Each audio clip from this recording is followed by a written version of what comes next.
Assalamualaikum warahmatullahi wabarakatuh. Saya Naswa Anggita Ramadhani, NIM belakang 181, Program Studi Manajemen Bisnis Syariah dari kelas MBS 1E. Di sini saya akan menjelaskan hasil penelitian saya yang berjudul Ilmu Al-Jarh wa Al-Ta'dil, Relevansi dan Peran Kritisnya dalam Validasi Hadis. Dalam tradisi Islam, hadis adalah sumber ajaran kedua setelah Al-Quran, dan penggunaannya sebagai argumen hukum adalah suatu kewajiban yang disepakati ulama.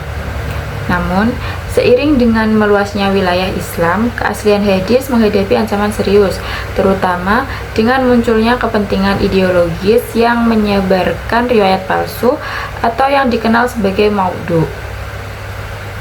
Menjaga keautentikan hadis menjadi tanggung jawab ilmiah yang besar. Untuk menjaga kemurnian ajaran Nabi, para ulama mengembangkan metodologi kritik yang disebut ilmu al-jarh wa al-ta'dil. Secara sederhana, ilmu ini adalah disiplin untuk mengevaluasi kepercayaan, integritas, dan kemampuan perawi.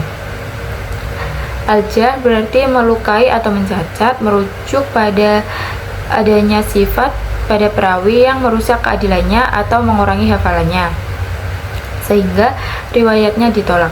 Sedangkan al-ta'dil berarti menguatkan integritas, yaitu penetapan bahwa perawi tersebut adil dan teliti, sehingga riwayatnya diterima. Ilmu ini muncul sebagai respons bertahap. Awalnya hanya verifikasi sederhana oleh para sahabat seperti Abu Bakar dan Umar. Kemudian setelah terjadi fitnah besar, kebutuhan sanad dan penyelidikan perawi menjadi mendesak di masa tabi'in. Puncak berkembangnya terjadi pada abad ketiga Hijriyah atau zaman keemasan kritik hadis oleh ulama seperti Yahya ibnu Ma'in dan Imam Al-Bukhari. Metodologi al-jarh wa al-ta'dil dibangun berdasarkan dua pilar utama yang harus dipenuhi oleh setiap perawi. Keduanya harus ada secara bersamaan karena integritas tanpa ketelitian atau sebaliknya akan menghasilkan riwayat yang lemah. Pilar pertama yaitu al-adalah atau integritas moral. Ini merujuk pada integritas moral dan spiritual perawi. Ini meliputi kejujuran, amanah, dan konsistensi dalam menjalankan syariat. Prinsip ini memiliki landasan syar'i dan Al-Quran, yaitu tidak menerima informasi dari orang yang fasik sebelum diverifikasi. Para ulama sangat tegas, bahkan mengkritik perawi yang merupakan kerabat dekat demi menjaga agama.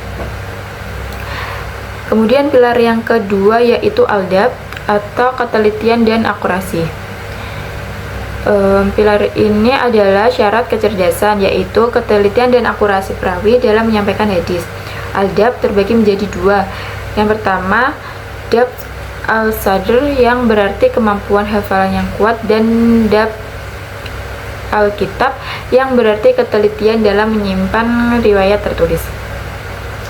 Perawi yang memiliki masalah dalam hafalan atau catatannya dapat dicela meskipun ia secara moral tergolong adil. Peran krusial ilmu al-jarh wa al-ta'dil adalah sebagai alat penyaring sanad. Hasil evaluasi terhadap al-adalah dan al-dabt, perawi akan menentukan kategori akhir hadis tersebut, yaitu yang pertama, jika perawi sangat kuat, hadis diklasifikasikan sebagai sahih. Jika kualitasnya sedikit di bawah namun masih diterima, diklasifikasikan sebagai hasan, dan kemudian jika ada cacat pada perawi, hadis diklasifikasikan sebagai dhaif atau bahkan maudhu. Dengan demikian, disiplin ini telah berhasil mempertahankan kesucian dan keaslian sunnah Nabi. Ilmu al-jarh wa al-ta'dil tidak hanya penting di masa lalu, tetapi tetap menjadi dasar utama dalam memvalidasi teks hadis di zaman modern saat ini, terutama dalam menghadapi fenomena hadis palsu di media digital. Sekian penjelasan yang dapat saya sampaikan mengenai penelitian yang saya tulis. Kalau ada salah kata mohon dimaafkan. Terima kasih. Wassalamualaikum warahmatullahi wabarakatuh.